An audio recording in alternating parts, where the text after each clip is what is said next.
name, huh? Neat.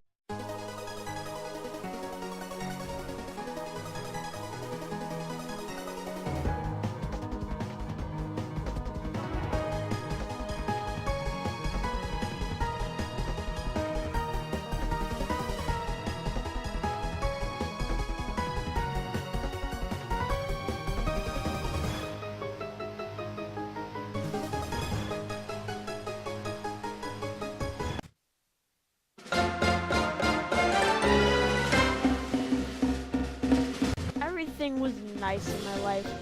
Nature was intact, I was a free bird, and I got to make a bunch of countdowns. But all that changed when I went back to school. As a result, I have not been to do many of my normal shenanigans around the tubes. And even canceled my last one as a result of brainstorming Mario Month. I will do a Mario Month, but for now, we're talking about the Wii U. As many of you don't know, my birthday was in August, and I got a Wii U. I also got 2 games for it, New Super Mario Bros. U and Nintendo Land. Guess which one we're talking about today? Anyway, without further ado, let's get started!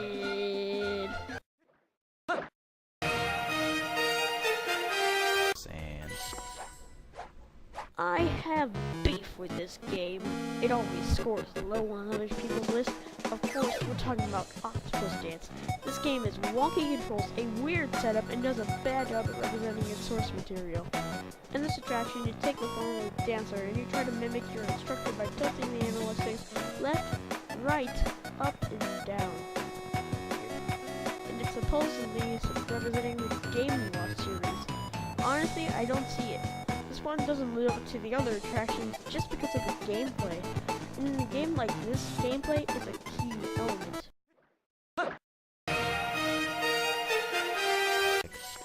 Oh yeah! This one is just unbelievable. If you have a franchise like, per se, Pokemon, then you should make a Pokemon minigame in your minigame collection, right? Wrong! Instead, we get this ninja-like attraction based off an old Famicom character named Pokemon. In this game, you swipe the gamepad with the stylus or your finger to slide a paper ninja star onto your screen to wipe out hordes of ninjas.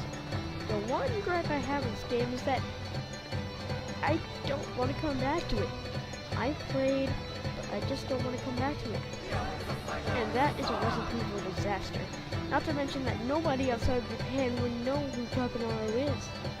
And putting him in a game this instead of Pokemon is just a dumb idea.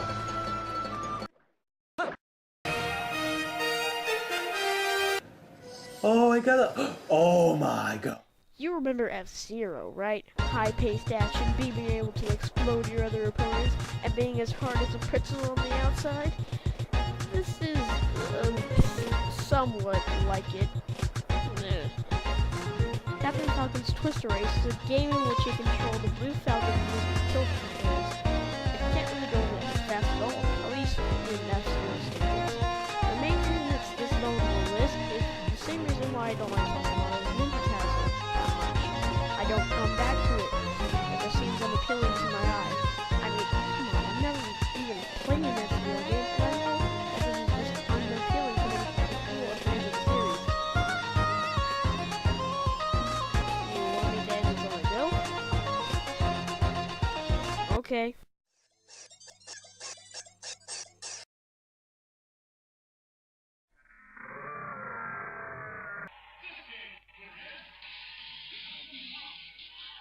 Show me your moves.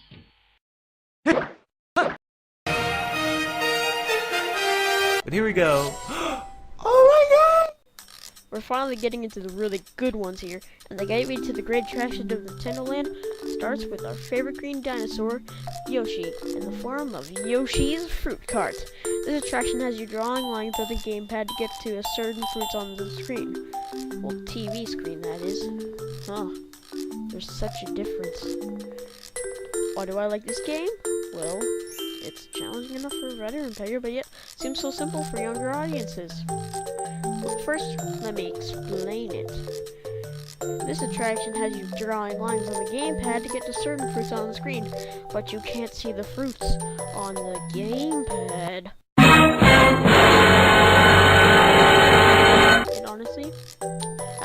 know about the next 8 attractions. Not to mention that I can never get past the dreaded stages. And oh my god, it's so hard!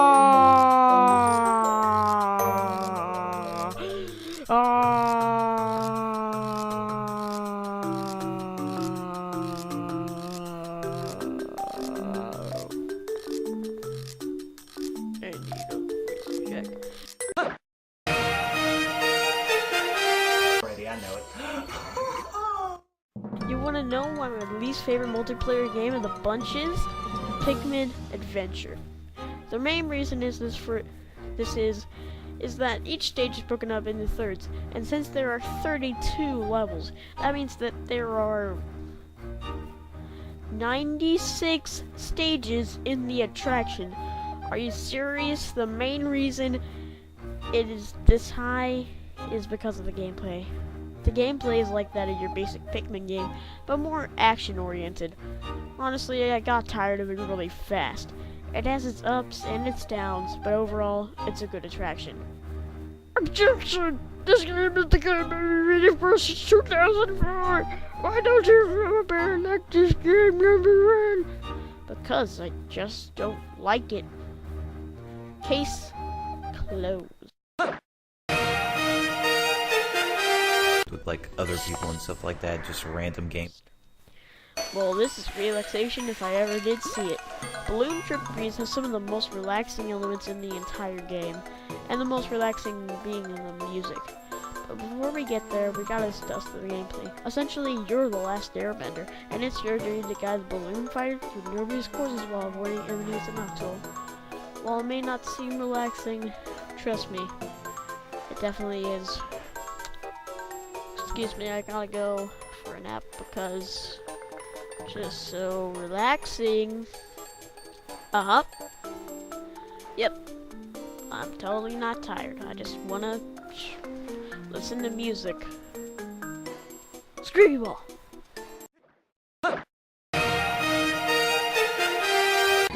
Alright, this should be interesting. Oh! Again, a very relaxing game. Animal Crossing Sweet Day is where a person holding the Wii Remote tries to collect, well, people holding the Wii Remote tries to collect enough candy to win a round, while the other person on the gamepad is controlling 2 guards, and they are out to get them by any means necessary. The people on the Wii remotes can also control slower as they progressively collect more candy. The fun factor really comes in the fact that you can technically play with 6 people, since you control 2 guards with both analog sticks on the gamepad. Its charm is actually bigger than its replay value, but that's not necessarily a bad thing. A fun diversion, but nothing compares to it on my top 5.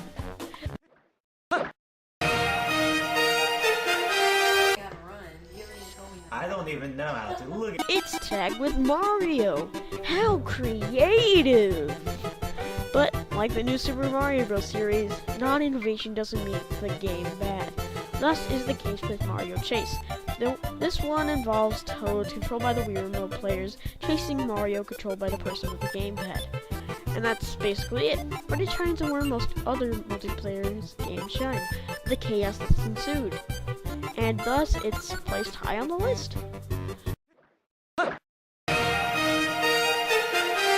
Okay, but no, seriously, I loved it. Oh, ooh. Donkey Kong's Crash Course is...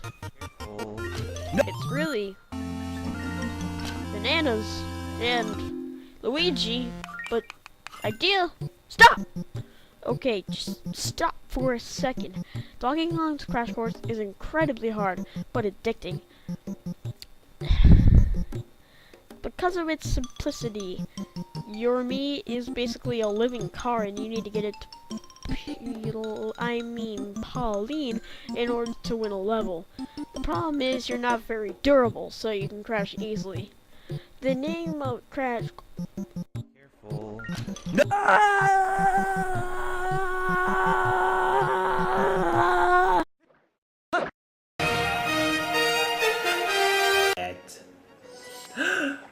Oh my god. You know what? This is one of the best minigames, and from my favorite franchise of all time, but I can't figure out why it's not number 2 or 1. Is it because it's on rails? No.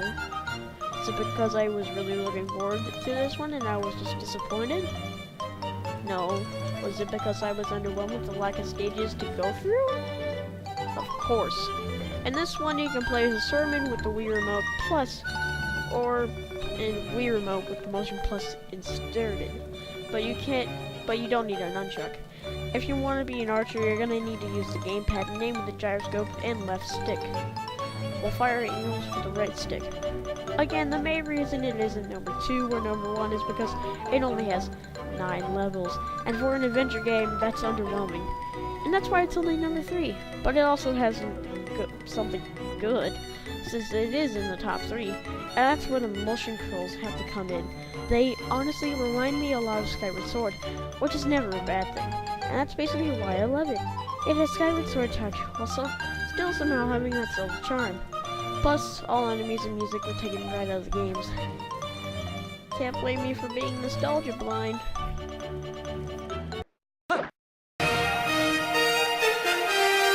I'm guessing right now. Oh my goodness. Hey, do you like ghosts? Then this game is for you. Or is it? Or is it? Is it? I doubt it. Welcome to Luigi's Ghost Mansion, where the person with the gamepad controls a ghost that's out to get the Luigis, controlled by the people with the rear remotes. Ooh. The Luigis can catch the ghosts with their flashlights, and the ghosts can knock off the Luigis just by touching them. Again, this is what makes the game so freaking fun.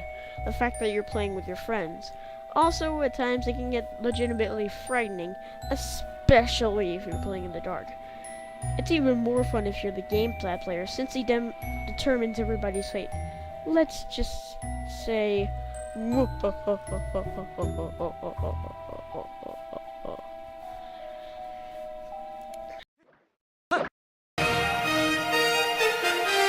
look right here. This is coming honest for me. I do not like Metroid. Sure, it's got its ups and downs, but the downs outweigh the ups for me. For example, I tend to get lost in the labyrinths a few hundred times, and I always don't like the bosses. And I can't even get past these stages. If a game perplexes me this much, I don't tend to like it. However, I cannot say the same for the mother of all Nintendo Land attractions, Metroid Blast. Seeing how much I dislike the series, I wasn't going into Metroid Blast with any hopes or dreams. I did know that was supposed to closely resemble laser tag, which I just adore, and I wasn't very skeptical about that part of it. When I finally tried it out, I was astonished. Honestly, I didn't think anything has caught me off guard more than this little game. However, the reason this game is this high is because of the fun factor in the game. First of all, you get to shoot everything in sight. Aside from that, you can also do land battles with the Wii Remote Plus or Wii Motion Plus with a nunchuck. And you can even pilot Samus's ship with the gamepad. No matter how much I try, I have to enjoy both of these modes tremendously. To add to the fun, you can play with your friends cooperatively or competitively. And this is the only attraction that will allow you to do both of these awesome things with your friends. Anyway, and I really usually play with the ship, just so you know. Those suckers don't know what's coming for them. Thanks for watching. Please rate and subscribe, and feel free to comment about your thoughts on Nintendo Wii U. And no trolls, because when I see a troll, I tend to first row dive. Anyway, I'm the newly named Game Master, signing